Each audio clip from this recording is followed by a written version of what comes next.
कुरकुरीत आणि अजिबात तेलकट न होता वडा बनवण्यासाठी इथे रात्रभर साबुदाणा भिजवून घेतलेला आहे। त्यामध्ये 2 उकडलेले बटाटे घातलेले आहेत।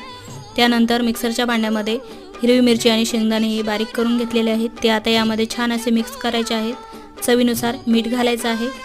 मीठ घातल्यानंतर आपल्याला छान असं हाताने दाबून आपल्याला याचं पीठ बनवून घ्यायचं आहे। त्यानंतर हाताला पाणी लावायचं आहे आणि इथे तळव्याच्या साहाय्याने असे प्रेस करून आपल्याला एकजीव असा वडा बनवून घ्यायचा आहे, जो तेलामध्ये सुटणार नाही। या पद्धतीने जेवढा पातळ जमेल तेवढा बनवा।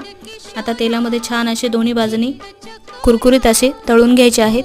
इथे बघू शकता गॅसची फ्लेम लो किंवा हाय ठेवायची आहे। इथे बघा तयार झालेले आहेत। आता हे तुम्ही दह्यासोबत किंवा नारळाच्या चटणीसोबत ट्राय करू शकता। इथे बघा संपूर्ण असे वडे तळून घेतलेले आहेत।